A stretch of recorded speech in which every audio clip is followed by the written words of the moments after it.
우리 그 일본에서 우리 지사님 제가 한번 오셔서 식사하면서 이것저것 간증을 하시는데 우리 성도들이 조금 들었으면 좋겠다라고 하는 부분들이 좀 있었어요. 그래서 제가 사실은 수요일날 가시는데 부탁을 좀 드렸습니다. 부탁을 드려서 좀 여기 나오세요.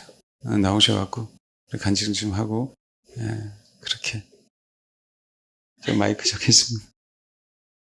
안녕하세요, 여러분. 올해 폭염과 폭우로 고생들 많으셨죠? 일본도 만만치 않았어요. 근데 잠깐만요. 포스가 장난이 아니에요, 처음부터.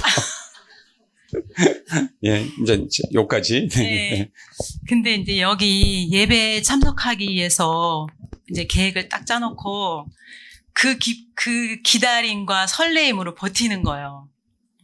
그날이 너무 좋았습니다.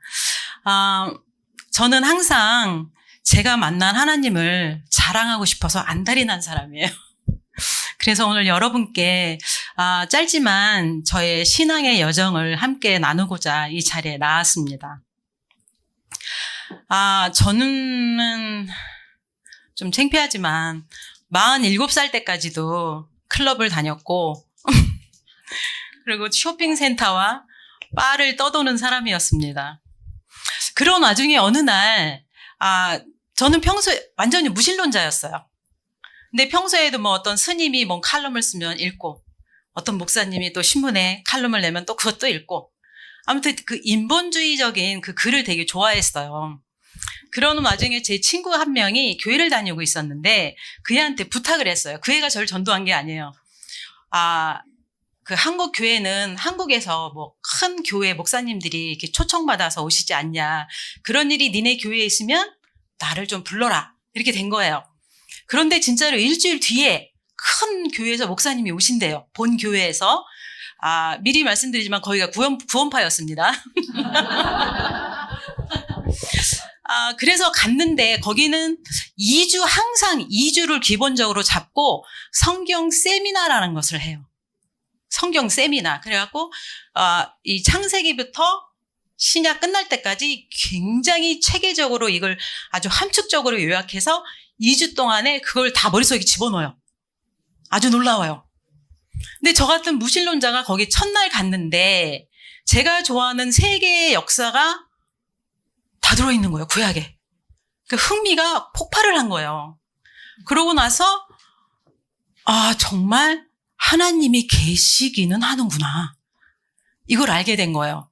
그러니까 이제 하나님이 계시는구나라는 거 왔으니 제가 이제 무서웠겠죠. 지옥, 천국은 말은 들어봤잖아요.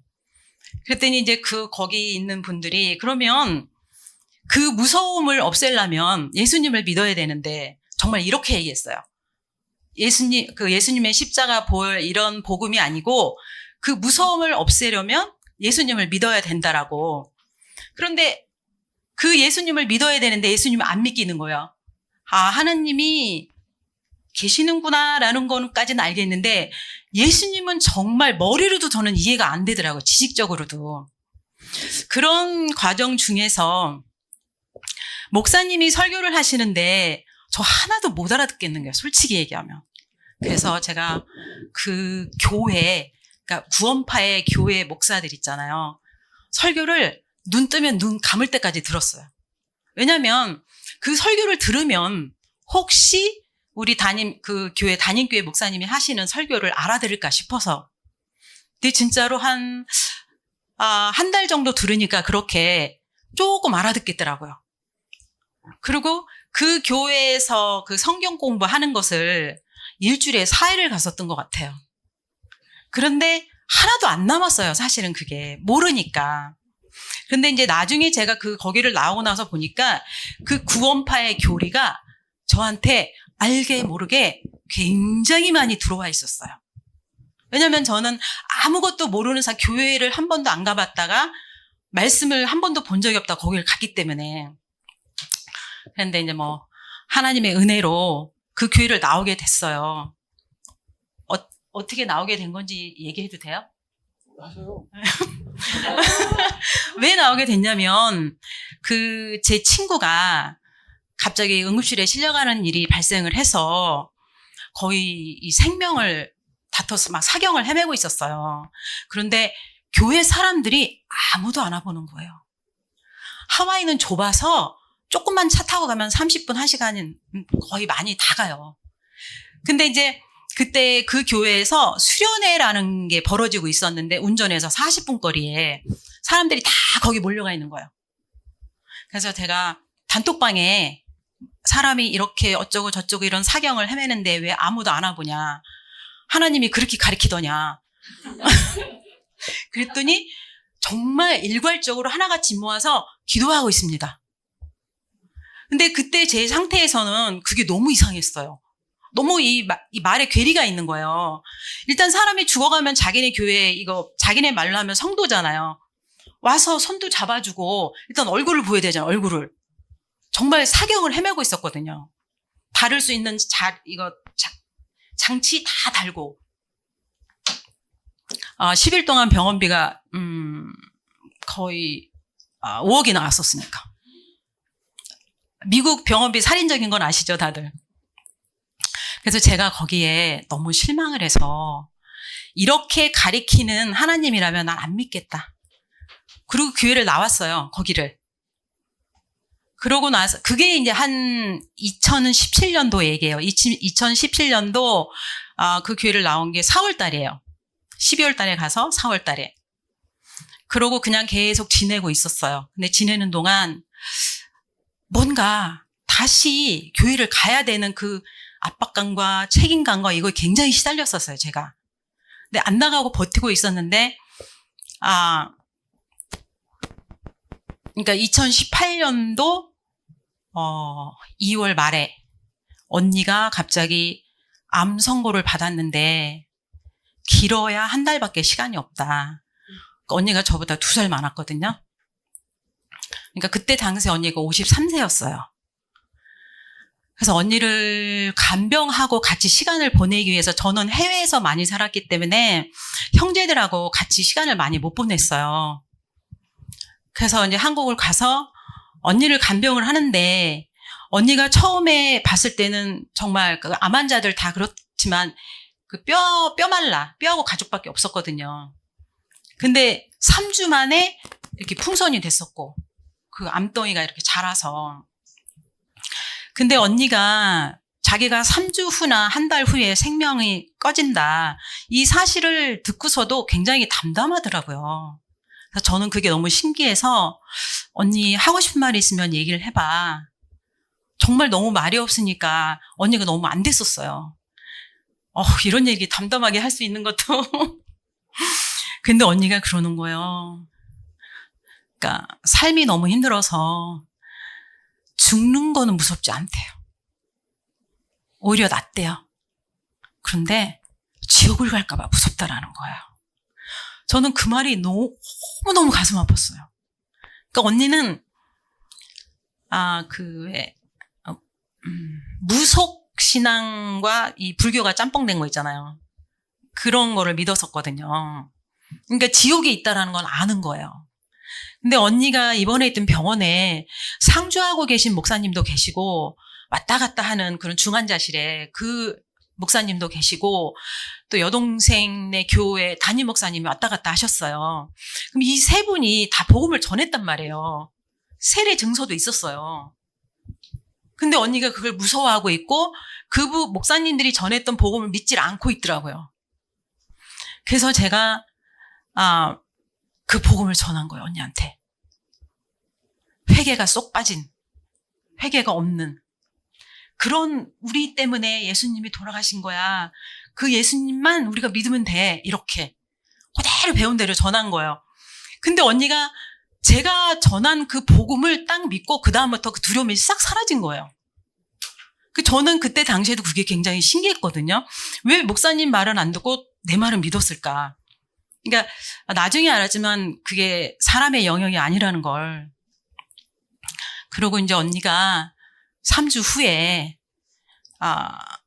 이 마약성 진통제가 너무 강하니까 정신을 놨어요. 그냥 정신을 놨는데 언니가 임종하기 6시간 전에, 그러니까 3주 후에, 정확히 3주 후에 세상을 뜬 거예요.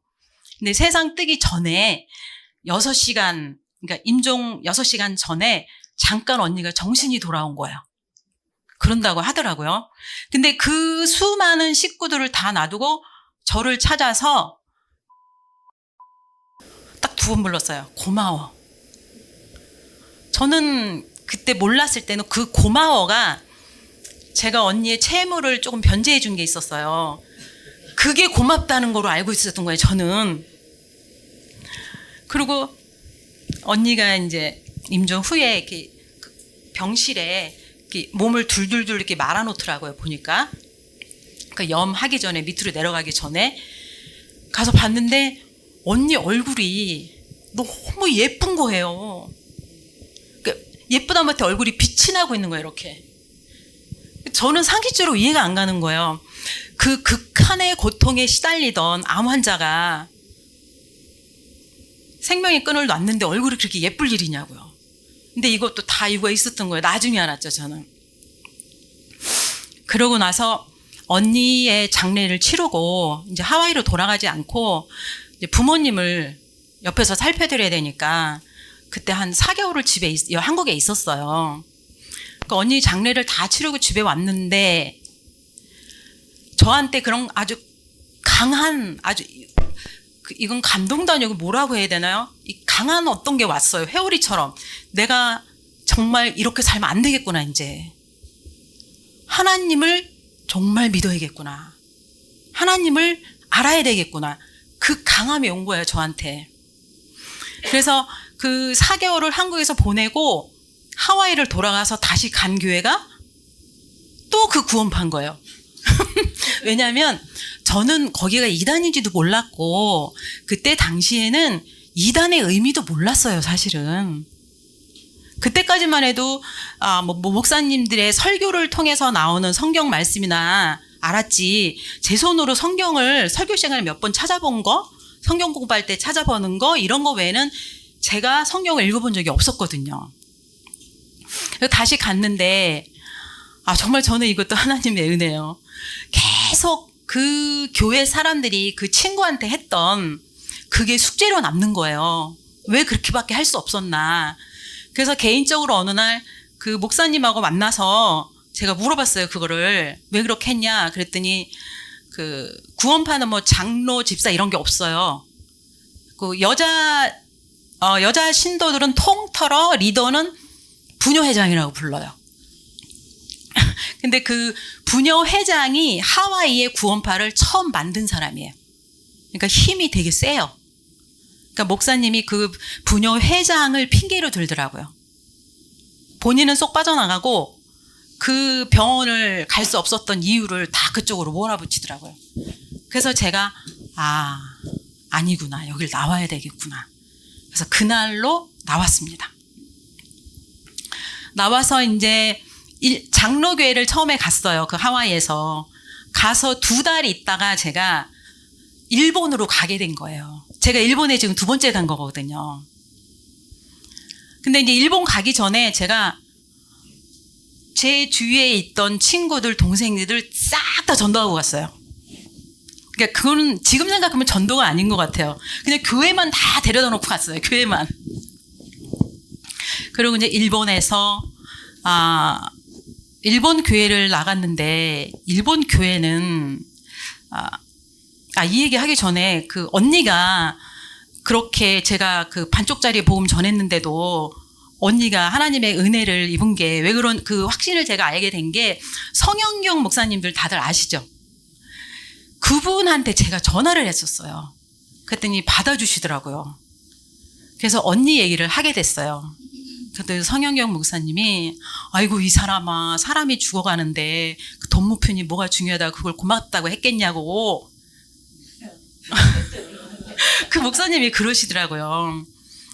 그래서 제가 그랬죠. 아니 그럼 저는 이 전달자가 복음을 전한 사람이 이렇게밖에 못했는데 어떻게 언니가 그렇게 될 수가 있냐 그랬더니, 제가 그렇게까지 말한 건 저의 영역이고 사람의 영역이고 그 다음부터는 하나님의 영역이라는 거예요.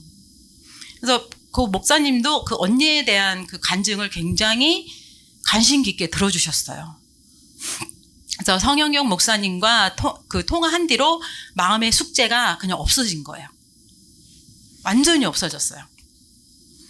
아니, 이거는 이제 제가 일본에서 와서 후의 얘기고, 일본의 교회가, 여기 화평기 하는 집사님은 일본에서 교회를 다녀보셔서 아실 거예요. 정말 이상해요. 저는 성당을 안 가봤지만 성당 반, 교회 반 이렇게 섞인 것 같아요. 근데 그때는 제가 초신자고 이러니까 아무것도 모를 때니까 그냥 교회를 나갔는데, 나가다가 2020년도에 아버지가 갑자기 교통사고로 돌아가셨어요. 그러니까 교통사고가 나셨다는 말을 그 응급실 병원 전화를 저한테 했어요. 일본에 있는 저한테. 그 의사들이. 제 번호가 제일 마지막에 찍혀 있었나 봐요. 근데 한국을 와야 되는데, 그러니까 저 코로나가 사람 여러 명 잡는 거예요. 와야 되는데 나는 이제 한국에 오면은 이미 아버지 장례는 다 치르고 없는 거예요. 그 2주 격리 있잖아요. 그래서 대사관에 가서 제가 애걸복걸을 했어요. 그래도 안 되더라고요. 그래도. 그래서 아버지 장례를 치르고 나서 이제 제가 운동 담아 다니던 산이 있었는데, 산에 가서 기도를 하는데 처음으로 하나님을 경험한 거예요. 그러니까 저를 위로해 주시는 하나님. 그 이후로 제가 성경이 너무 읽고 싶었는데 정말 최고로 안 읽히는 책이 성경이더라고요. 정말 밥은 삼시세끼 먹으니까 내가 이 성경책을 식탁 위에 펴놓으면 읽겠지. 그래도 안 읽더라고요. 그런데 아버지를 그렇게 보내고 나서, 하나님을 겪고 나서 이번에는 극과 극이에요. 성경을 하루에 앉아서 5시간, 6시간 읽고 있는 거예요. 어떻게 이럴 수가 있나. 그거를 제가 한 8개월 동안 했어요. 그러니까 8개월 동안 그렇게 하니까 20독 읽더라고요. 20독. 근데 이제 조금 자랑 좀 하겠습니다.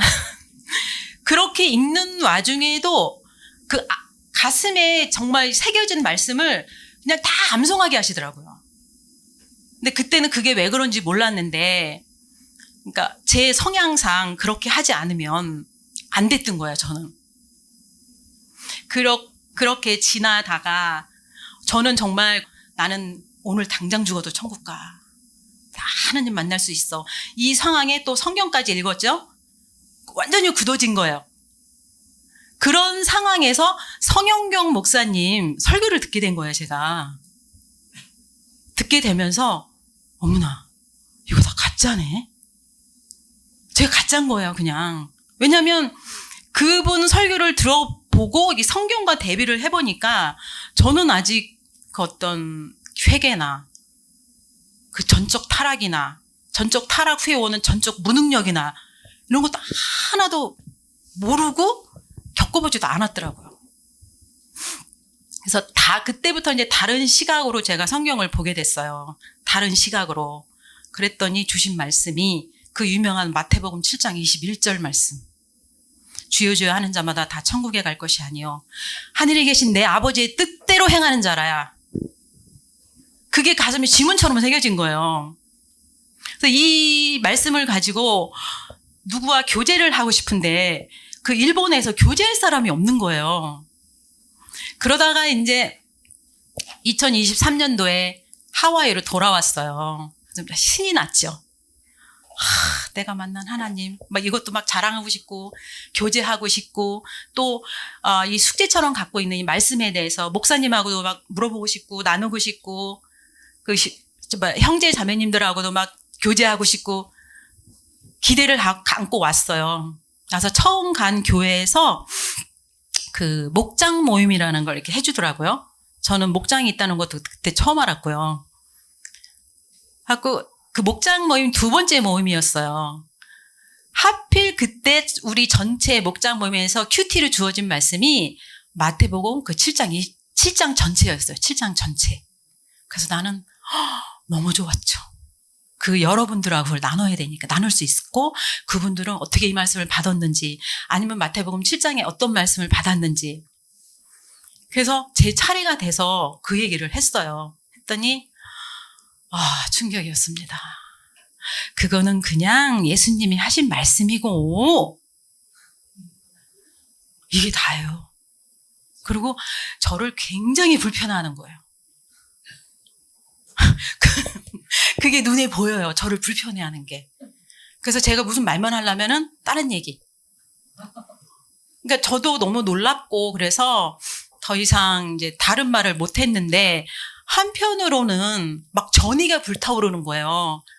거기 다 뭐 20년, 30년, 10년 이렇게 되신 분들인데 말씀 한 자락도 모르고 진짜 그렇더라고요. 그래서 내가 어떻게 좀 해봐야 되겠다 이런 막 전이 있잖아요. 그래서 그 숙제가 풀리지 않아서 결국에는 또 목사님한테 그걸 제가 여쭤봤어요. 그랬더니 목사님도 질문하지 말라고 그러더라고요. 왜냐면 제가 질문이 좀 많았거든요. 그래서 그 뒤로 거기 목사님이 대놓고 저를 싫어하시는 게 보였고 그러던 중에 또 성영경 목사님 설교인데 그러니까 제가 교회 예배에 참석을 해도 앉아서 예배가 아니고 계속 목사님만 판단하고 있는 거예요. 제가 너무 괴로웠어요. 저는 예배를 드리러 간 건데 목사님 말꼬투리 하나 다 낱말 하나하나 다 판단을 하고 그리고 비판하고 이러고 있으니까 그게 무슨 예배가 되겠어요. 너무 고통스러웠어요. 그러면 그 감동은 있었어요. 왜 이런 와중에도 내가 여길 계속 남아있게 하시나, 뭘 보게 하려고 하시나. 그런 중에 성영경 목사님이 설교 중에 성영경 목사님이 젊으셨을 때, 20대 때 굉장히 친하게 지내던 목사님이 계셨대요. 그 목사님이 딱 저 같았대요. 예배 시간에 누구 판단하고 이렇게 하고 그래서 그 목사님이 어느 분을 찾아가서 그거를 상담을 했더니 그 목사님이 뭐라 그러셨냐면 내 엄마는 창녀였다. 그러나 지금 내가 어디 서 있냐. 하나님 앞에 나는 하나님 옆에 앉아있고 나는 하나님 앞에 서 있다. 그러니까 그분의 뜻은 그거였어요. 우리 하나님 앞에서 다 모두가 똑같을 수 없다라는 거죠. 만족할 수 없다. 저는 그 설교 앞에서 제가 무너졌어요. 그러니까 그 뒤로부터 그 목사님 말씀을 판단 안 하고 있는 그대로 들어줄 수가 있고 결국에는 그 교회를 나오긴 나왔어요. 그 교회에서 오늘 같이 온 친구를 만났답니다. 네, 그러고 나서 이제 다른 교회로 가고 나서 성영경 목사님이 한국에 집회를 하신다고 그래서 제가 그 집회를 보기 위해서 왔었어요. 그 교회에서 할 때. 그래갖고 교회에서 집회가 끝나고 그 다음에는 교회에서 한대요. 저는 그 전에 무명의 목사님 그 말씀을 유튜브로 많이 듣고 있었답니다. 아니 이 목사님 왜 이렇게 말씀을 많이 안 올리셔. 속으로 막 이래가면서 아니 도대체 이분 교회는 어디야. 한번 공지를 했었다는데 저는 그걸 못 본 거예요. 그런 상태였는데 이제 성영경 목사님 집회가 다 끝나고 나서 가는데 누가 안녕히 가세요 그러는데 어디서 많이 듣던 목소리예요. 아니 제가 여기서 듣던 목소리가 있을 리가 없잖아요. 그래서 제가 혹시 무명의 목사님? 그랬더니 예 맞아요. 저는 그때 그 가슴 떨림을 아직도 생생해요. 왜냐면 정말 원했거든요. 이분이 어디 계신지를 알기 위해서. 뭐 알려면은 알 수 있었더라고요. 나중에 알아보니까. 그래서 목사님이 그러시는 거예요. 하와이 가기 전에 꼭 들으세요. 꼭 들으세요. 하고 저는 그게 특별하게 들려서 저한테는. 근데 목사님은 생각 안 나신대요. 그러고 여기를 가야 되나, 여기를 와야 되나. 사실은 고민했어요. 저는. 왜냐면 계속 나가다가 여기를 온 거니까 한국에 오면은. 근데 아무래도 목사님의 그 마지막 그 말씀이 생각이 나는 거예요. 꼭 한번 들으세요. 그래서 오게 됐는데 그날 저는 하도 이 말씀 여기만 빠져갖고 그 파이브 솔라 아시죠? 오직 예수님, 오직 성경, 오직 믿음, 오직 구원, 오직 은혜, 이걸 벗어난 거는 다 아닌 거예요, 저는. 그래서 방언 이런 거 완전히 터부시했었어요. 아예 누가 얘기도 못 하겠어요, 여기서. 근데 그날 왔는데 목사님도 잠깐 설교 중에 말씀하셨죠. 아니 고등학생도 방언으로 기도를 하는 거예요. 너무 뜨겁게. 그 분위기가 너무 압도적이어서 저는 두려웠었어요. 그거를 실시간으로 그 저번에 이태리에서 오셨던 집사님, 그분한테 중계를 한 거예요, 제가. 근데 그 집사님이 사실은 하와이에 있을 때 그렇게 방언과 성령 체험과 성령님이 하시는 사역과 그렇게 저한테 얘기를 해줬었거든요. 근데 하지 마세요 이러고 있었거든요. 다른 깊은 교제는 되는데 그것만 안 되는 거예요. 근데 여기 왔는데 저한테 그 일이 뻥 터진 거예요. 더 이상 부인할 수 없죠. 아마 그때 제 옆에 계셨고 앞에 계신 분 시끄러웠을 거예요. 그러고 나서 제가 마음을 정한 거예요. 나 저기서 한 덩어리가 되고 싶다. 맞아요. 하필 그날 들은 설교가 한 반죽에 대한 설교예요. 한 반죽이 돼서 한 덩어리가 돼서 태워져서 소재로 올려지자. 제가 제 수준으로는 저는 진짜 설교를 많이 들은 사람이에요. 이걸 채우려고, 이 머리를 채우려고. 그런 설교를 들어본 적이 없는 거예요, 저는. 그러니까 굉장한 감동과 울림이 있었어요.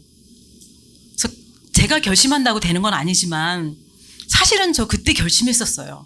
나 여기서 한 덩어리가 되고 싶다. 그랬더니 그 이후로 정말 주님께서 한 걸음 한 걸음 한 걸음 일본도 가게 하시고, 하와이에서는 내가 한 덩어리가 되고 싶어도 참석을 자주 못 하잖아요. 근데 일본으로 가까운 데 오게 하시고, 또 경제적으로나 뭐로나 허락이 되니까 이렇게 자주 또 오게 하시고, 그래서 이제는 확신이 섰어요. 정말 한 덩어리가 될 수 있겠구나. 인도하시겠구나. 그리고 형제 자매님들이 너무 저를 환대해 주세요. 오늘 온 저희 친구도 왜 이렇게 다르냐요. 그러니까 인사하시는 게 이제 다른 데 교회 분들하고 다르다고 그렇게 말씀을 해 주시더라고요. 저번에 이태리에서 오신 집사님도 그 말씀을 하셨거든요. 그리고 제가 작년 부활절에 침례를 받았어요. 침례를 받았는데 침례하는 시간이 11시 40분이었어요. 그러면은 한국으로 치면은 7시도 안 됐죠. 아침 7시도 안 됐는데, 와, 어떻게 그렇게 정확히 사모님한테서 문자가 왔어요. 저는 그때 이 교회에 딱 2번인가 밖에 안 왔을 때예요. 문자가 온 거예요. 자매님 축하드립니다. 오늘 침례식 있는데 주님의 은혜 아래. 저는 지금도 생각해도 그게 너무 감동이었어요. 같은 교인들조차도 축하한다 소리 안 하는데, 그 멀리서 그 아침에 시간도 다른데, 그 전에도 목사님이 정말 내 이 영혼을 목사님이 안타까워 하시는구나, 신경 써주시고, 그거는 제가 느끼고 있었는데 그거를 실제적으로 제가 보니까 너무 감동이었어요. 그래서 그 얘기를 이제 몇몇 분들하고 나눴거든요. 다 감동하시더라고요. 그런 것도 너무 고마웠고, 또 오실 때마다 우리 권사님 너무 편하게 말씀 잘해주시고, 사실은 권사님 이 얘기를 하라고 해서 저는 쑥스러운데, 제가 이 외모에 이 신실하신 하나님을 만났다, 그 일 꼭 해라.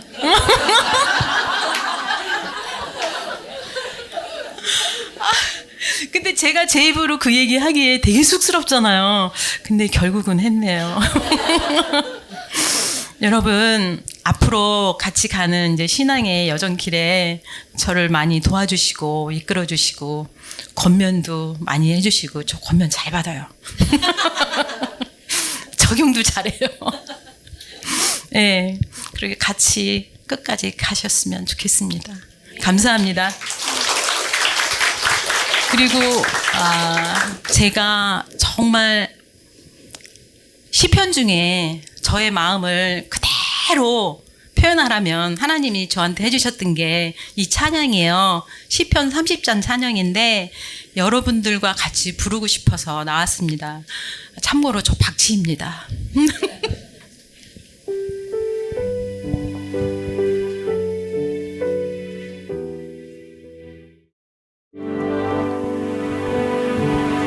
주의 인자가 생명보다 낫습니다. 주의 인자가 낮에는 하늘에 있고 밤에는 제게 있어 나의 생명의 하나님께 기도하리로다. 아멘.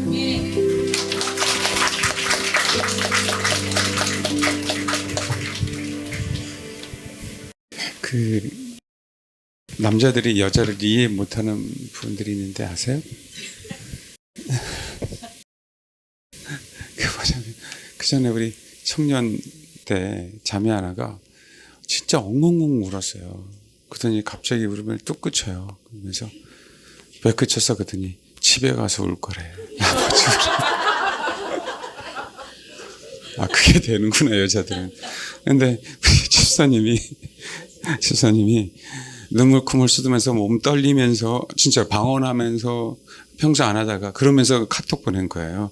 그 하와이에다가 실시간으로 막 떨면서 눈물 쏟으면서 방언하면서 콧물 쏟으면서 그죠? 그러면서 실시간으로 카톡을 보낸 거예요. 지금 성령이 나한테 역사하고 있다 그래. 그래서 이거는 여자들은 남자랑 정말 이해가 안 가긴 하는데 그걸 제가 그때 이태리 집사님 모시면서 그러면서 들었어요. 야, 이게 가능한가? 할 정도로. 예, 아이고 감사합니다. 그 남편분이 굉장히 참 협조를 많이 해줘요. 많이 해줘서 이번에도 또 추석 집회 있다고 하니까 그래 비행기표 알아봐. 그래서 같이 오겠대요. 근데 모르겠네. 또 이게 형제랑 약간 힘들 수도 있는데 저번에 왔을 때 양쪽에서 왼쪽 귀 오른쪽 귀 되고 동시로 통역해 주시니까 너무 힘들었다고 그 얘기하는데 다른 게 아니라 한국의 김장김치를 되게 좋아한대. 또 11월 달에도 오신다고 그 얘기를 하셨는데 오시면 김장김치든 뭐든 전해드리기 바랍니다. 굉장히 배려심이 많고 착해요. 네, 착하고 그러면서 정말 감사하죠.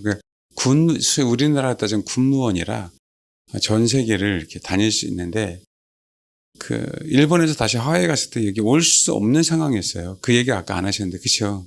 올 수 없는 상황인데 또 하나님이 다시 이렇게 오게 하신 거예요. 그리고 정확하게는 잠수함 계통에 있는 거죠. 그래서 우리나라의 진주나 이런 데 TO가 아직은 없어요. 잠수함 계통의 전문가이기 때문에. 그래서 근데 아마 그것도 우리나라 2, 3년 후에 생기지 않을까 그 소망을 갖고 다시 또 일본에 이렇게 오신 겁니다. 그러니까 쉽게 오신 게 아니에요. 네. 감사드립니다. 네. 우리 마저 조금 남았으니까 말씀을 좀 보겠습니다. 빌립에 대한 얘기를 좀 잠깐 얘기할까요? 하려다가 좀 못했었죠. 사도행전 동역자에 대한 얘기입니다. 21장 8절입니다. 이튿날 떠나 가이사랴에 이르러 7 집사 중 하나인 전도자 빌립의 집에 들어가서 머무니라. 그의 딸이 넷이 있는데 처녀로 예언하는 자라.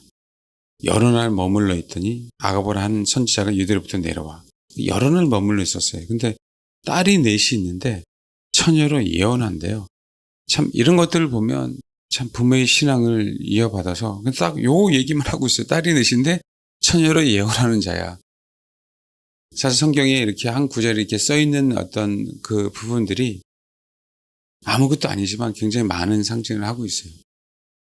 빌립이 어떻게 디도서에 있는 것처럼 소위 얘기하는 7 집사로서 어떤 역할을 감당했는지 부분입니다. 사실 우리가 신앙을 배우기 이전에 교회 다니는 사람들이 종교를 배웠고 또 신앙을 배우기 이전에 우리는 세상에서 혹시 믿지 않는 사람 태어났기 때문에 사실 우리가 가정을 꾸려가는 것, 그 다음에 우리가 사실은 청년들도 결혼 전에 내가 아내의 역할, 내가 남편의 역할을 사실 배우지 못하고 결혼을 했기 때문에 세상의 기준으로 살아가는 거예요. 세상의 기준으로 판단하는 거고. 철저하게 결혼하게 되면 남편의 역할, 아내의 역할이 분명히 성경은 구분되어 있잖아요. 이게 굉장히 중요한 부분들인데 그러지 않고 배우지 않고 우리는 뭐 한 거예요? 결혼한 거죠. 그럼 이게 신앙이거든요, 사실은. 그 어떤 면에서 우리 교회가 이 얘기를 굉장히 많이 얘기하는데 아마 우리 청년들은 귀에 닳도록 들었을 거예요. 근데 이게 결국은요, 말씀이잖아요. 내가 배우자를 선택하는 데 있어서 내가 선택하고 싶지만 내가 선택하기 이전에 내가 아내로서 그것을 연습하는 거고 배우는 거고 생각하는 거예요. 내가 아내가 되면 어떤 자세를 갖고 있는 게 신앙이다. 내가 남편이 되면 어떤 자세를 갖고 있는 게 신앙이다. 라고 하는 것. 사실 우리가 못 배운 거죠. 우리가 하나님 아버지에 대해서 배워야 되잖아요. 근데 하나님 아버지에 대해서 배우기 이전에 육신의 아버지에 대해서 배운 거예요. 그 육신의 아버지가 하나님 아버지처럼 배워버리는 거예요. 그러니까 육신의 아버지에 대한 아픔이 있으니까 하나님 아버지에 대해서 왜곡이 돼요. 이게 아무것도 아닌데 너무 중요합니다. 중요해요. 하나님 아버지에 대해서 상처가 있으면 안 되는데 내가 부모에게 상처가 있다 보니까 하나님 아버지에게 내가 상처를 받는 것처럼 보이는 거예요. 그러니까 하나님의 말씀을 온전하게 들을 수가 없는 거예요. 내가 육신의 아버지의 상처가 있다 보니까 이게 안 들리는 거죠. 혼의 세계에 대해서 얼마나 무서운지 아십니까? 제대로 알면. 사실 모르면 훨씬 더 편해요. 조금 아는 것처럼 보이기 시작하면 진짜 무서워요. 야, 이걸 어떻게 감당해내지? 아, 그래서 예수님이 십자가에 죽으셨구나라는 거예요. 아는 거예요. 혼이 너무 무섭습니다, 여러분. 제가 말씀드렸잖아요. 여러분 자신을 사랑한다고요? 아니, 안 사랑해요. 왜 안 사랑하는지 아세요? 여러분, 혼이기 때문에 여러분 몰라요. 혼이기 때문에. 혼이 얼마나 무서운지를 몰라요. 그래서 안 죽으려고 하잖아요. 이 얘기를 지겹도록 듣죠? 그러면 이게 왜 그럴까요? 왜 그렇게 성도들이 싫어해도 저는 이 얘기를 할까요? 여러분이 살 길이에요, 그게. 또 내가 살 길이고. 안 들리는 거죠. 제 속상한 부분이 있어요. 어느 정도 성숙한 분인데 그 성숙한 분인데 성숙하다고 생각했고 신앙도 있으시고 가르칠 수 있는 분인데 어느 분이 오셔서 이분을 좀 한번 잘 케어하라고 했더니 나중에 들리는 소리가 그거예요. 내 스타일이 아니다. 그래서 한 번도 그 위에 얘기를 안 하는 거 있죠. 내 스타일이 아니라고. 말 많다고. 얼마나 속상합니까, 목사 입장에서. 근데요, 그걸 몰라요. 우리는 내 스타일 아니야 라고 생각해. 그거로 끝나. 아니야, 이거는 굉장히 무서운 거예요, 무서운 거. 우리의 혼이 정말 나를 지옥으로 이끌어 가고 있구나. 내 스타일 아닌 게 용납이 안 되니까 나를 뭐로 끌고 간다고요? 지옥으로. 이게 안 들리면 안 돼요, 여러분. 이게 들려야 돼요, 이게 들려야 돼. 그래서 사도 바울은 날마다 자기 자신을 복종케 한다는 게 정말 인식이 돼야 돼요. 왜 주님이 원수를 사랑하라 했을까? 원수도 사랑하라고 했는데. 그렇죠. 내 스타일이 다르다고? 나는 싫다고? 나는 힘들다고? 그렇게 나오면은 이거는 신앙을 떠나서요. 자기 혼이 자기를 그렇게 지옥으로 이끌어 가고 있는 걸 뭐예요? 왜 더 이상 그 영혼은 자기 입맛에 맞지 않으면 자기 스타일하고 맞지 않으면 앉지 않을 거요. 너무 심각해요. 너무. 혼이 그렇게 무서운 걸 몰라요. 정말 중요합니다. 그냥 나라고 생각하죠. 그러니까 알면 알수록 죄인 중에 괴수가 되는 거예요. 로마서에 있는 것처럼 사도 바울이 내 속에 거하는 건 죄 외에는 없어, 죄 외에. 이 죄가 나를 사로잡아 오는 것이 보이는 거예요, 사도 바울 눈에는. 근데 일반인들이 신앙이 있다고 하는 사람들이 이 혼의 무서움을 모르는 거예요. 자기 자신의 그 무서움. 얼마나 그게 파괴하고 있는지를 모르는 거예요. 그러니까 제가 그래서 정말 성도들이 정말 자기 자신을 사랑하지 않을 거려라고 하는 거예요. 사도 바울은 너무 철저하게 알았어요. 그게 무서운 거예요. 내 마음 깊은 곳에 주님이 거하시는 줄 알고 있었는데 그것이 아니라 뭐가 거해요? 죄가. 그 죄가 나의 본성하고 짬뽕이 돼서. 그러니 여러분, 그렇게 핍박과 고난을 때로는 자원해서 받는 거예요. 자기 자신 척복종하게 하려고. 자기 모든 지식을 그냥 다 배설물로 여기는 거예요. 두렵고 떨림으로 구원을 이루어가려고 정말 애쓰는 거예요. 우리라고 하는 자신이 너무 무섭기 때문에. 마음이 착한 게 아니라요. 혼이라고 하는 그 본성이 얼마나 무서운지. 믿음의 결국 혼의 구원을 받기 위해서요. 믿음이라고 하는 건 결국 혼의 구원을 받으려고 애쓰는 몸부림이라니까. 믿음이라고 하는 것들은. 그 과정이. 자기 자신의 본성을, 무서움을 깨달아라. 깨달아라. 나라고 하는 그 존재를 바르게 알지 못하고 오히려 나라고 하는 존재를 보호하는 거죠. 그러니까 성격 차이로 이혼하는 거예요. 성경에서 말하는 거는 아내는 섬기는 거고 남편은 희생하는 건데 그러고 싶은 마음이 1도 없는 거예요. 그런 상황에서 결혼하니까 그런 상황에서 결혼해서 그 가정에서 아이들이 어떻게 하겠어요? 배우는 게. 우리 대부분의 세대가 그렇잖아요. 우리 대부분의 세대가. 늦게라도 우리는 이거를 깨닫는 거죠. 바로잡는 거죠. 너무 힘듭니다. 이빨 하나 옆으로 누운 거 교정하더라도 너무 힘들어요. 시간이 1년, 2년 걸려요. 어떤 친구가 키가 161이래요. 남자인데. 소개팅을 나갈 수가 없어. 161이다 남자 키 안 나와, 여자들이. 키 하나 딱 얘기 듣고. 한 30대 중반인데. 그래서 키 크는 수술을 받았어요. 161cm가 7cm를 늘렸대. 유럽에 있는 나라인지 내가 기억이 안 나요. 이 친구는 서양인인데 171인가 그런데 서양 애들 그렇게 놀린대. 20cm를 늘렸어요. 190으로. 보통 네덜란드는 평균이 보통 180 후반 190 정도 되거든요. 여러분, 그러면 키가 커질 것 같아요? 늘려놓으면? 고통은 말할 것도 없고요. 고통은 말할 것도 없고. 우리가 영적으로 성숙하는데 그냥 될 것 같아? 아니에요.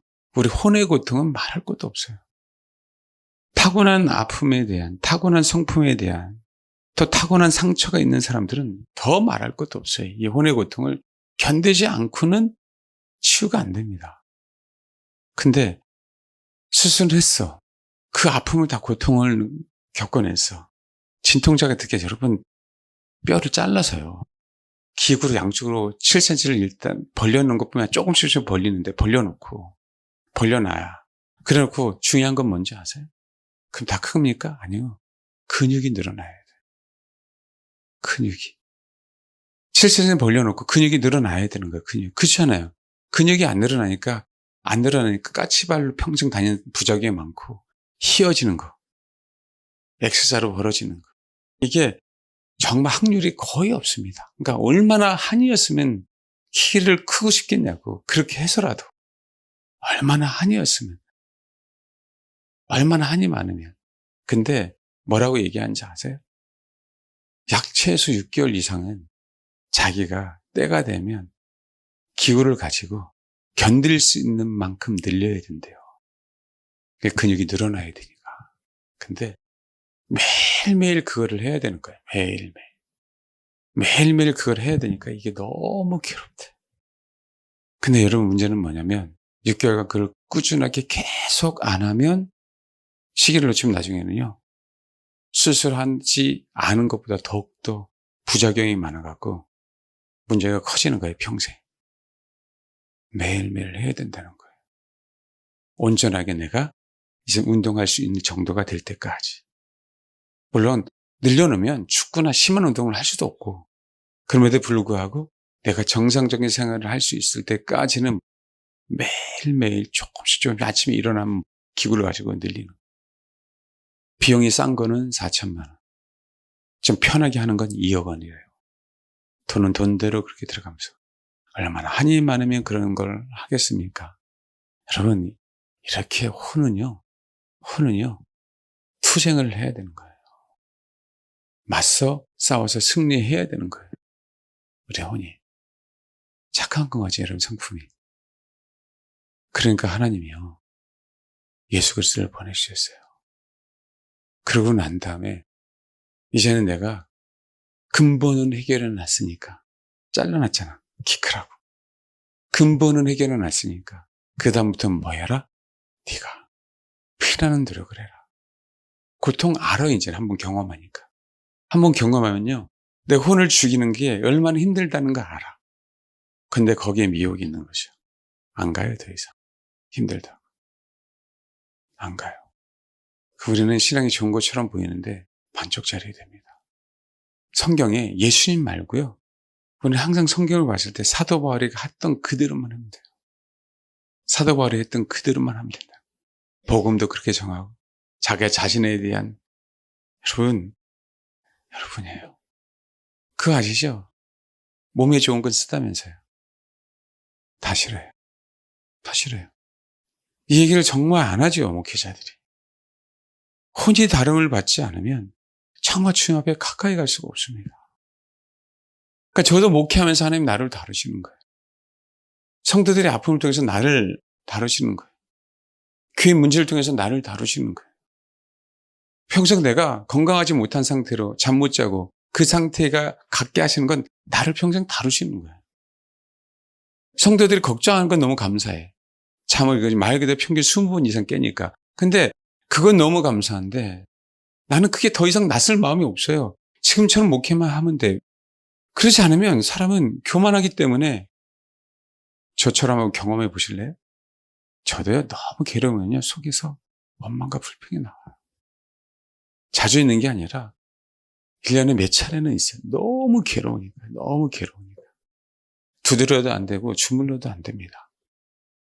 정말 그럴 때는 새벽에 거실에 정말 돌아다니, 예, 그렇지 않으면 못 견디니까. 근데요, 그때마다 하나님 감사하다고. 여러분만 다루는 게 아니라 저도 때로는 사람이고 때로는 우리 병이고 경제적인 이유고. 봐요. 순간순간 가장 괴롭다고 할 때, 메시지가 부대낄 때, 하나님이 내 본성을 보여주실 때 진짜 감사해야 돼요. 하나님께서 마지막에 우리에게 주신 건 의지예요. 의지. 감정이 아니라 의지. 지식도 아니고 의지. 이를 꽉 물어서 이빨이 부러질 때까지 감사해야 돼요. 나에게 이런 진통을 허락하신 하나님 감사하다. 뼛속에서까지. 그래야 우리 혼이 무너져요. 그냥 조금 경험해서 무너지지 않아. 조금 아파서 무너지지 않는다. 말 그대로 밑바닥까지 가지 않으면 무너지지 않아요. 혼이 무너져야 비로소 그때 하나님을 알아요. 성경에 하나님의 사람들이 어떤 삶을 살았는지 보시면 아시잖아. 아브람부터, 이삭부터, 야곱부터, 요셉부터. 그들이 어떻게 축복받는지 알아요, 몰라요? 왜 우리는 그걸 놓치죠? 왜 우리는 아브라함의 축복을 놓치고, 이삭의 축복을 놓치고, 야곱의 축복을 놓치고, 요셉의 축복을 놓치죠? 똑같은 하나님의 형상인데? 사도 바울만 유대한 사람인가? 그래도 예수님 때문에 유대한 사람이 됐는데? 왜 우리는 그 감정에 속죠? 하나님의 말씀이라고 하는 그 말씀을 가지고 우리 의지를 사용해서 아멘 해야 되잖아요. 왜 지겹도록 목회자가 이런 얘기를 해석해야 될까요? 왜 지겹도록? 여러분, 저도 하나님 앞에 가요. 저도 하나님 앞에 심판받아요. 저에게서 심판이 가장 심판은 잘못 전하는 거겠죠. 잘못 전하면 제일 큰 심판이 있겠지. 그렇죠. 전 목회자니까. 제 멍청하지 않는 이상 주님이 원하는 설교를 해야 될 거 아니에요.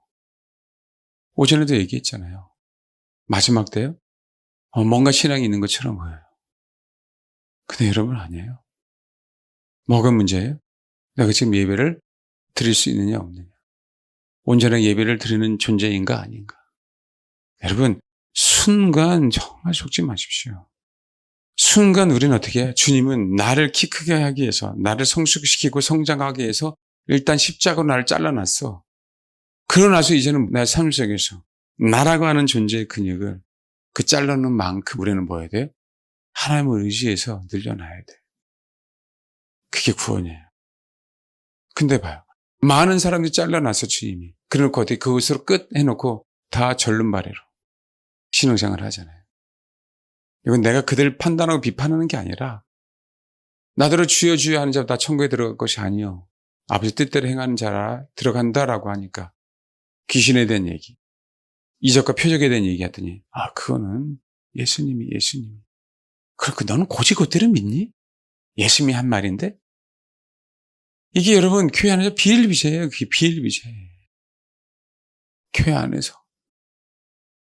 여러분 혼이 얼마나 무서운지를 알아야 돼요. 혼 안엔 우리가 그렇게 친숙하게 생각하는 귀신들이 있다. 제가 농담이 아니에요. 나를 힘들게 하는 귀신만 있는 게 아니고요. 나와 친숙한 귀신들이 우리 혼 안에 가득 차 있어요. 내 성향에 비유 맞춰주는 귀신. 처음 들어봤죠? 내 성향에 뭐라고요? 비유 맞춰주는 귀신. 이게 진짜 깨달아야 된다니까요. 안 그렇습니까? 그러니까 그게 미혹이야, 그게 미혹. 힘든 게 아니고 아버지 말씀이 무거운 게 아니에요. 이걸 우리가 지키려고 하니까 무겁지, 힘들지. 어차피 내가 못 지켜. 어차피 근육 늘린다고 그잖아요. 내 마음도 늘리면 됩니까? 아니지. 주님이 인도해 주셔야 되잖아요. 근육도. 어차피 나의 혼은 죽일 수가 없어요. 그래서 우리는 뭐 하는 거야? 아멘하고 감사하는 거지. 혼의 무서움이 뭐냐면 우리가 하나님의 말씀이 아닌 어떤 지식이 들어와서 이거야 라고 얘기하면 다른 얘기가 안 들립니다. 굉장히 무서워요. 그러니까 사도 바울은 모든 이론을 다 하나님의 말씀은 내가 모든 일을 사도 바울의 배설물로 여는 것뿐만 아니라 그 모든 이해를 파하는 그분 앞에 굴복하는 거예요. 굴복. 우리는 우리가 알고 있는 그 얄팍한 지식 안에서 그게 전부다라고 생각을 해요. 단추를 잘 껴야 돼요. 그래서 얘기했잖아요. 혹시 하나님에 대해서 원망과 불평이 있다면 원망과 불평이 있는데도 감히 하나님 앞에 원망과 불평을 못하거든요. 제가 어제 어느 분이 두 분이 오셔서 잠깐 상담을 한 적이 있어요. 한 분은 우리가 내는 스타일대로 화를 내셔요.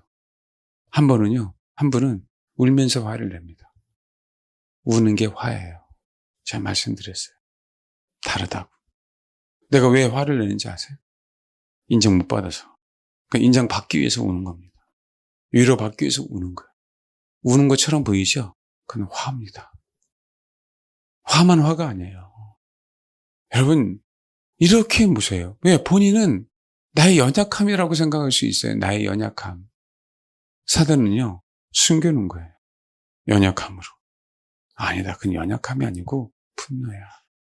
왜? 내가 사람들에게 인정받지 못하거든. 아시겠어요? 그러니까 왜요? 인정받고 위로받아야 되는 거야. 그러니까 뭐로 표현하는 것이요? 그렇죠. 울음으로. 뭐로 표현돼요? 연약함으로.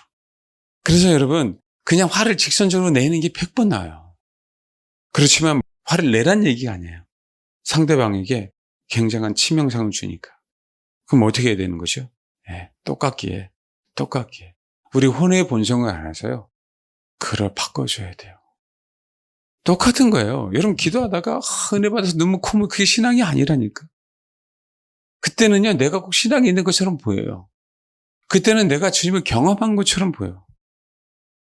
주님을 경험하면요 내 혼의 본성을 죽이기가 너무 편해집니다. 이게 내가 승질이 나야 되는데 안 나네? 그럴 때 있죠. 내가 이것 때문에 너무 정말 괴로워야 되는데 안 괴롭네? 여러분 이게 그렇지 않으면 우리가 하나님 앞에 가까이 못 간다니까. 봉사해서 가까이 가는 게 아니야. 열심히 은사가 있다고 해서 가까이 가는 게 아니라니까요. 적절하게 하나님은 우리 자신을 자꾸 죽여줘야 돼. 그것에 노출돼야 돼. 아니면 내가 날마다 죽어야 돼요. 근데 그 안에 자유함이 있다 그러잖아요. 그 안에.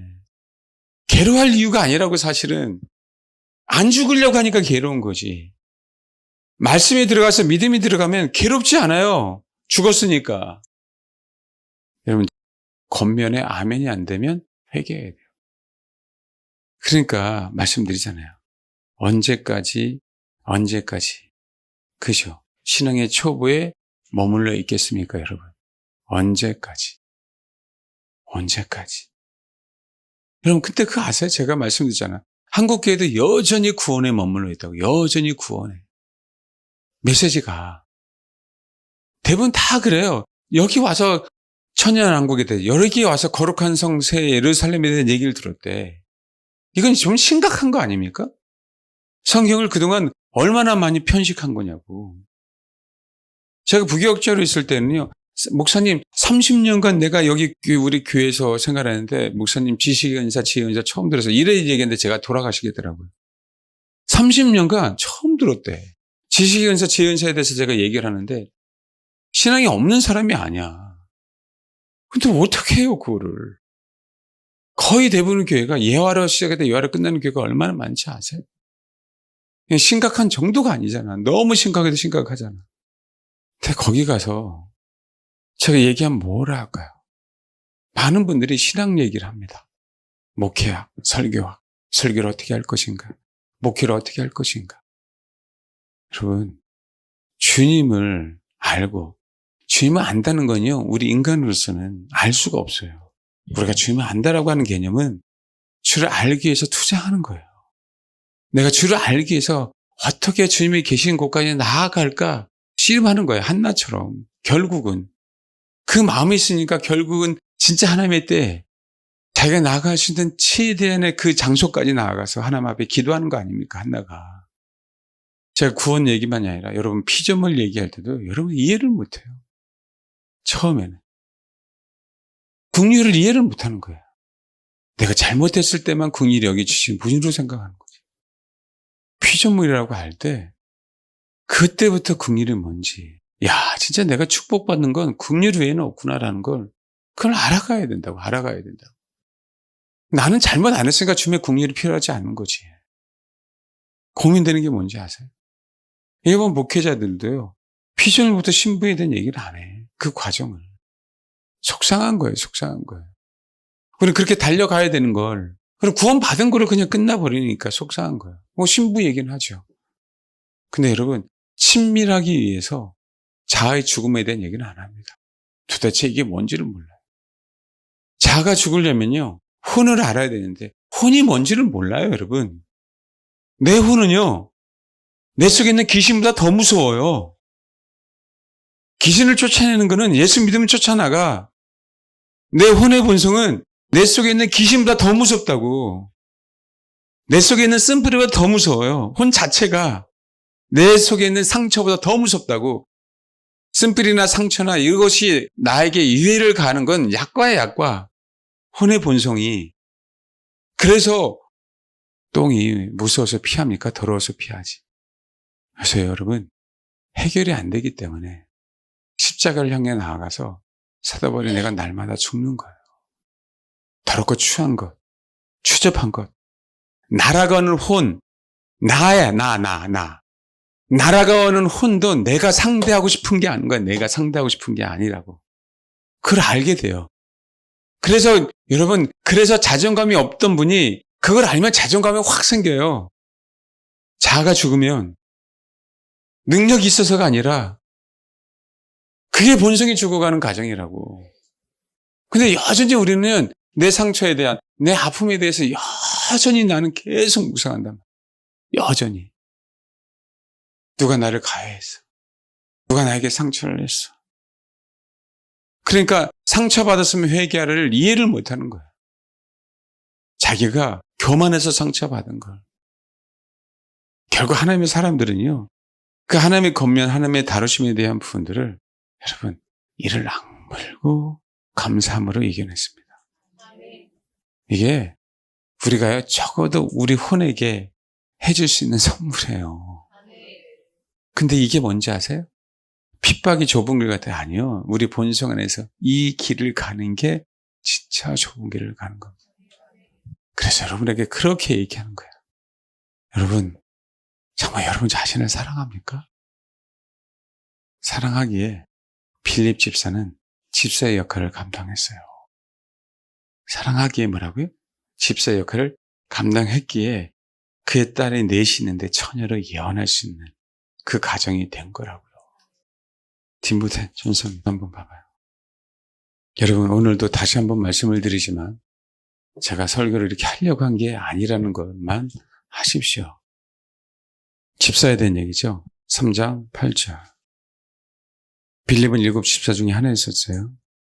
이와 같이 집사들도 정중하고 일구이연을 하지 아니하고 술에 임박이지 아니하고 더러운 일을 탐하지 아니하고 깨끗한 양심의 믿음의 비밀을 가진 자라야 할지니 이에 이 사람들을 먼저 시험하여 보고 그 후에 책망할 것이 없으면 집사의 직분을 맡게 할 것이요.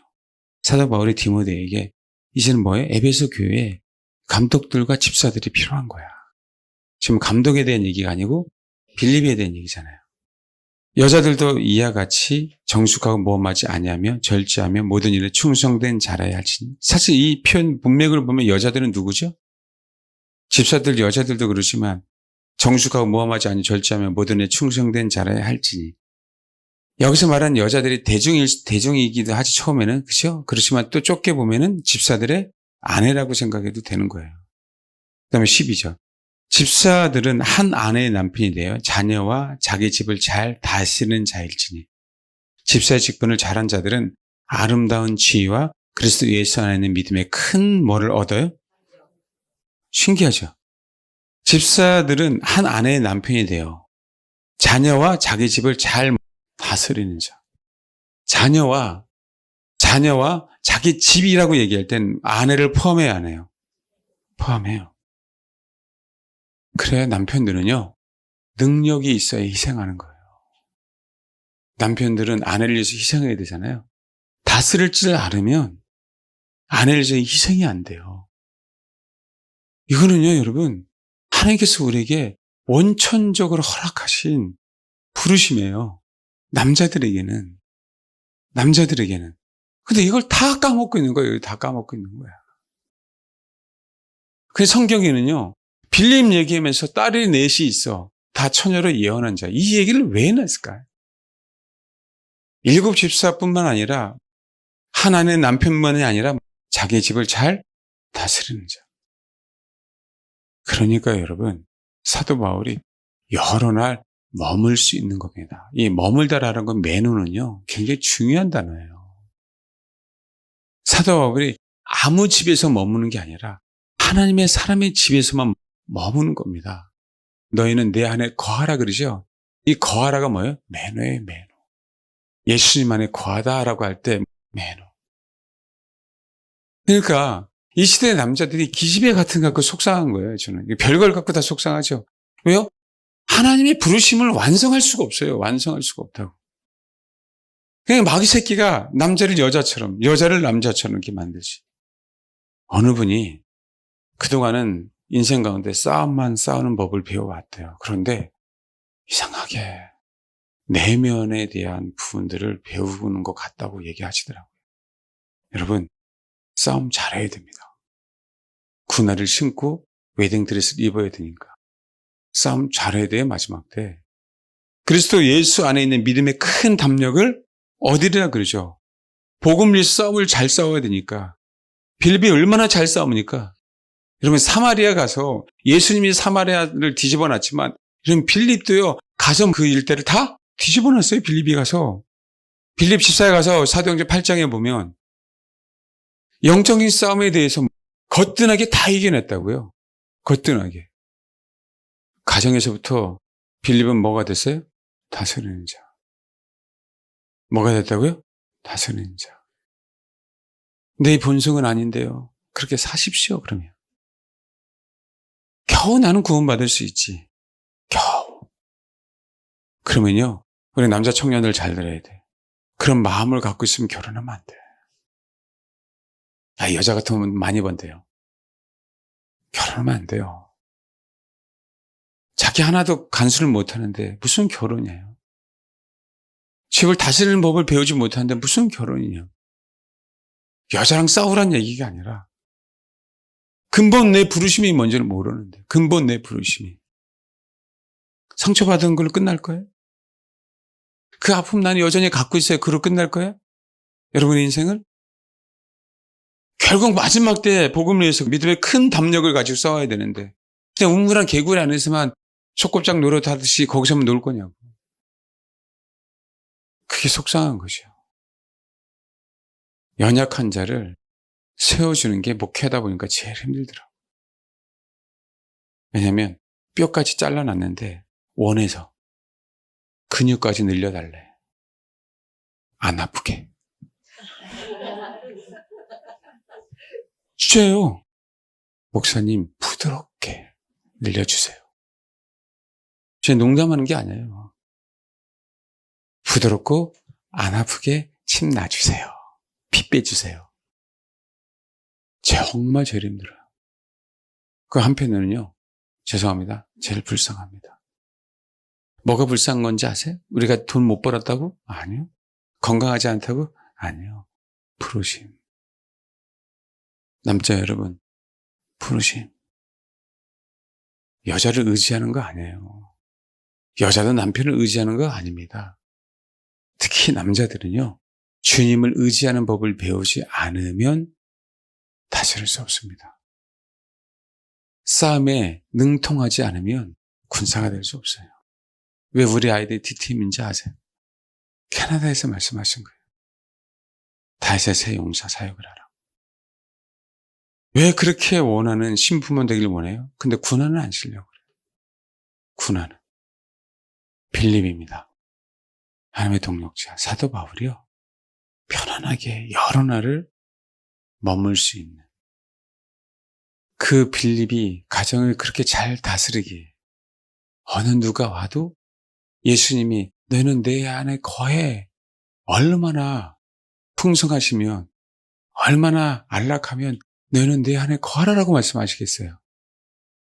빌립의 집이 하나님의 동역자로서 얼마나 온전해졌으면 사도 바울이 거기서 편안하게 머물 수 있냐고 그 일행과 같이. 그리고 누가는 덧붙인 거야. 빌립에 대한 얘기만이 아니라 그 딸 렛에 대한 얘기를 하면서 처녀로 예언하는 자. 저도 내 자식 내 마음대로 할 수 있는 게 아니니까. 저도 할 말이 없어. 얘네들 언제 타락할지 나도 몰라. 사실 할 말은 없어 나도 몰라. 근데 여러분, 우리 아이들이 지금 신앙이 없다면, 우리 아이들이 지금 성경과 다른 사상을 갖고 있다면 너무 죄송한데 우리 부모들은 회개해야 돼요. 과거에 내가 몰랐으면 그건 어쩔 수 없잖아. 지금 여러분, 이거는 신앙이 좋고 안 좋고의 문제가 아니야. 지금 우리가 신앙이 좋은데도 아이들의 입맛에 맞게 아이들이 내가 원하는 대로 됩니까? 여러분, 우리 신앙이 다 좋다고 하시는 분들, 남편들, 자파들 지금 많잖아요. 나름 다 신앙이 있으신 분들. 우리 교회 안에도. 근데 방법이 없어요. 결국은 내가 하나님을 몰랐을 때지만 지금은 좀 알아. 그때를 알았다고 한다면 이렇게 결과가 안 오겠죠. 그렇죠? 근데 지금은 알아. 어떡할까요? 우리가 회개해야죠. 우리 남자 집사님들 가장이잖아. 하나님, 정말 죄송하고 회개합니다. 우리 남자 집사님들 정말 기도해야 돼요. 내가 집을 다스리지 못해서 우리 자녀들이 이런 상황에 처해 있습니다. 정말 남자 집사님들 부탁드립니다. 그거 외에는 해결할 수 있는 길이 없어. 이건 은사로 다스리는 게 아니에요. 결국은 내가 희생하지 않으면 다스릴 수가 없어요. 이 다스림은. 사람들이 편하게 다스린다고 생각해. 십자가를 지시게 하시기 때문에 주님이 우리를 다스리는 거예요. 하나님이 예수께서 십자가로 우리를 구원하시기 위해서 그것도 구원하시는 그 계획을 갖고 계시기에 희생할 수 있는 만반의 준비를 갖고 계시기에 우리를 다스리는 거라고요. 다스림이 군림하는 게 아니에요, 여러분. 얼마나 많은 씨름을 하는지 아세요, 다스리려고? 교정시키는 게 쉬운 게 아니라니까. 그래서 하나님의 모든 사람들을 통해서 이 위대한 하나님의 말씀을 준 거 우리를 교정하려고. 그것도 한두 명이 아니에요. 수많은 세월을 통해서. 그것도 똑같은 얘기를 하고 있잖아요, 결국은. 결국은요, 나의 혼이 무너지지 않으면 다스릴 수 없습니다. 이건 똑같아. 내 혼이 무너지지 않으면 순복이 안 돼요. 내 혼이 무너지지 않으면 희생이 안 돼. 우리 자녀들도 그걸 순종하는 법을 배우지 못한 부모는 공경 안 되는 거예요. 나도 단지 뭐 하는 거예요? 하나님 앞에 궁유를 구하는 거지. 가정을 잘 다스리는 자가 되게 하옵소서. 그래서 그렇게 힘들어도 아내 되신 분들이요. 남편이 소위 세상 말로 개차반이라 할지라도 그 자세를 갖고 있으라라고 얘기하는 거예요. 여자는 잠잠해야 됩니다. 남자가 다스려야 돼요. 교회는 잠잠해야 돼요. 그 교회를 다스리는 분은 주님입니다, 여러분. 그래서 목사가 다스리는 거 아니에요. 목사가 교회를 이끌어가는 거 아니라고.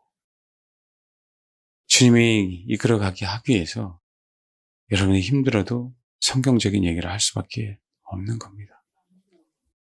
꼭 살아 계세요. 그러면 열매를 맺습니다.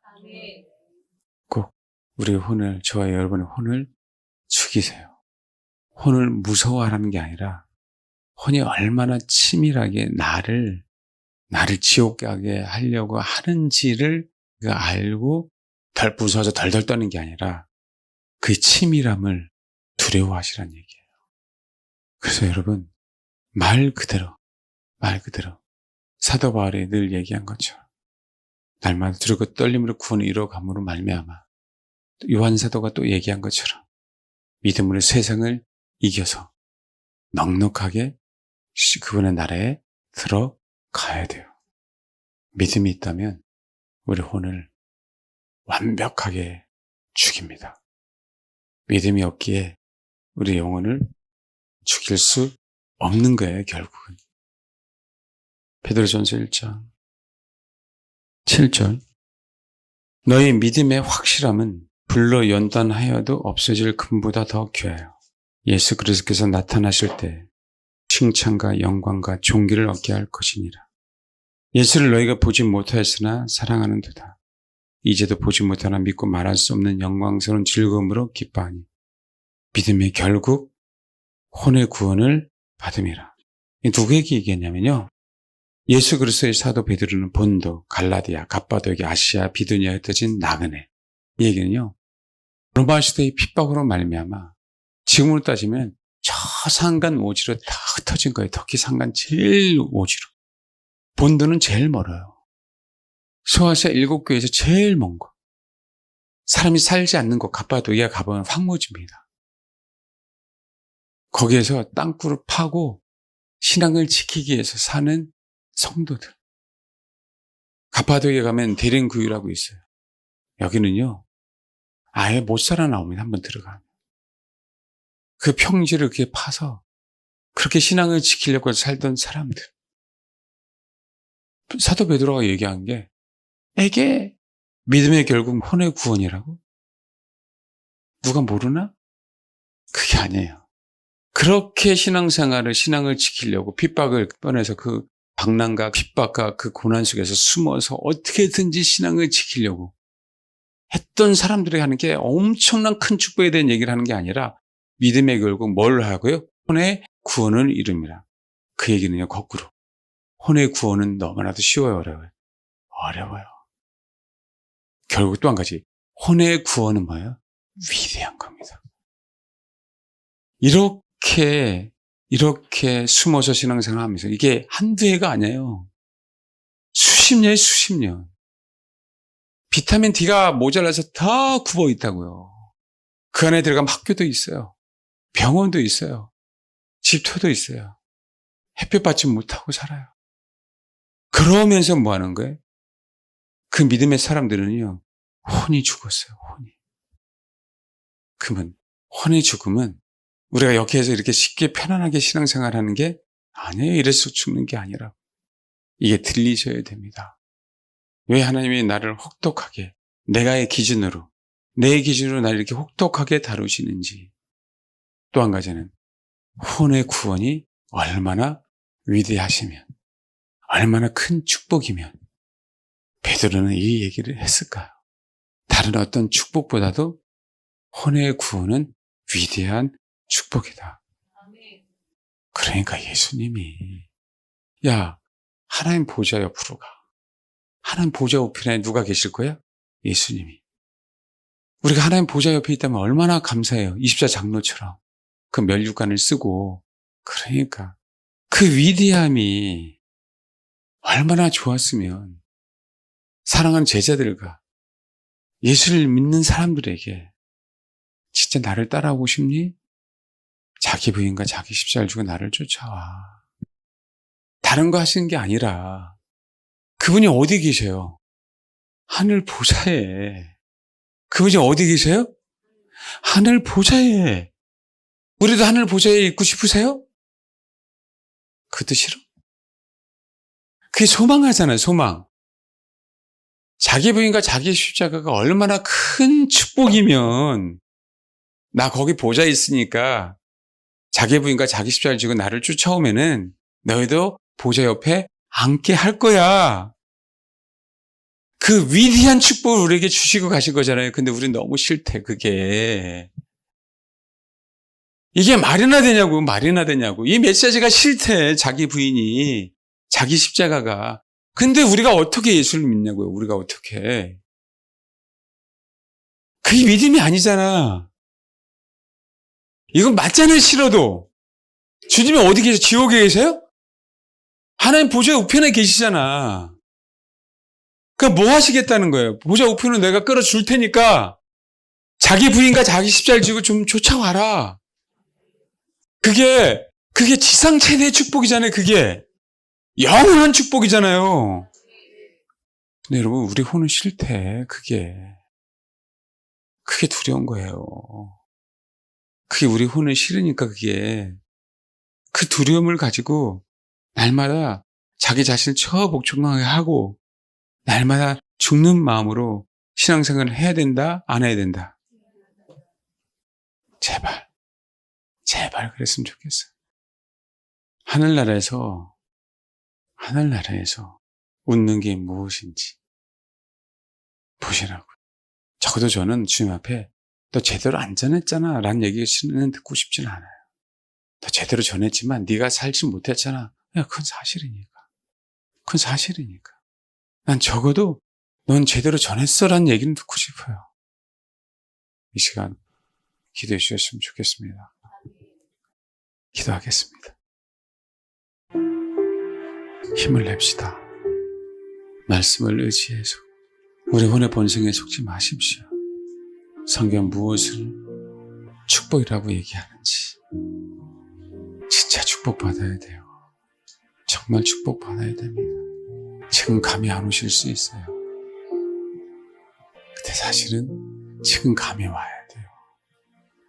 어떤 게 축복인지. 정말 하나님을 두려워한다면 내 혼의 무서움을 깨닫는 거야. 정말 여러분 자신을 사랑한다면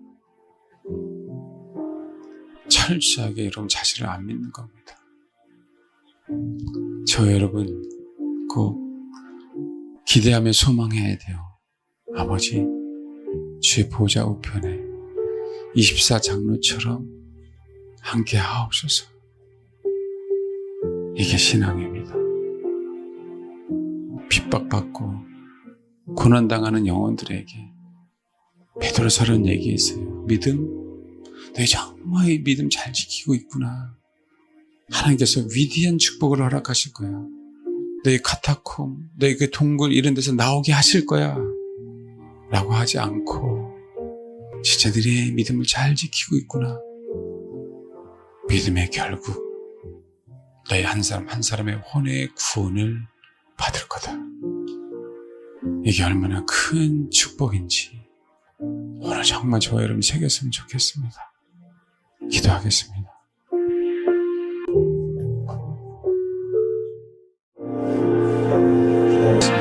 하나님, 주를 믿는, 주를 섬기는 그 위대한 선물, 위대한 축복인 혼의 구원 하나님 받게 하옵소서.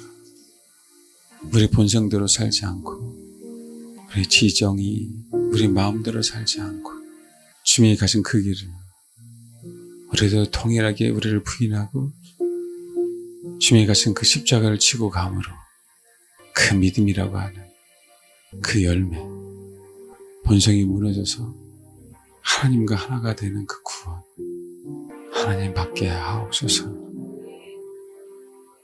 얼마나 큰 선물이며 로마의 박해로 인하여 도망다니고 핍박받고 숨어서 신앙생활하고 그 언제 목숨을 잃을까 두려워하는 그 가운데에서도 그 불같은 연단을 받으면서도 신앙을 이겨냈던 믿음의 사람들에게 사도 베드로는 믿음의 결국 혼의 구원을 받을 거야 라고 하는 그 위대한 축복을 지금 현재 핍박받고 있는 성도들에게 인간의 본성을, 인간의 두려움을 극복하기 위해서 애쓰고 있는 성도들에게 메시지를 전해준 것처럼 아버지, 믿음의 결국 혼의 구원을 받음으로 하나님의 보좌 우편에 주님과 함께 거하는 그런 성도들이 되길 소망합니다. 빌립처럼 진정한 하나님의 동역자, 빌립처럼 자기 집을 잘 다스리는 하나님의 사람, 하나님께서 우리에게 남자와 여자와 부모의 역할을 주신 그 직분을 잘 감당해내므로 그 위대한 아름다운 지 뿐만이 아닌 이 마지막 때의 믿음의 큰 답력을 얻음으로 우리 자신이 승리해내는 것뿐만 아니라 우리 가족들도 승리의 바늘에 들어가게 하는 가장들이 다 될 수 있도록 하나님 우리 그렇게 사용하여 주옵소서. 우리 사랑하는 남자 집사님들에게 힘을 주시고 위로해 주시고 격려해 주시사 가정을 잘 다스리는 그 축복을 갖게 해주셔서 이 마지막 때에 본인뿐만 아니라 그 가정의 믿음으로 말미암아 그 믿음의 방패로 말미암아 가솔들이 권속들이 구원에 이를 수 있도록 아버지 축복해 주시고 역사해 주옵소서. 그래서 그의 자녀들이 우리 사랑교회의 어린 자녀들이 그 다스림을 받음으로 처녀로 젊은 나이에 주의 일을 감당해내는 우리 사랑하는 자녀들 다 될 수 있도록 아버지 축복해 주옵소서. 주님 감사합니다. 우리를 통하여 주님만 홀로 영광 받아 주옵소서. 감사드리며 예수님의 이름으로 기도합니다. 아멘.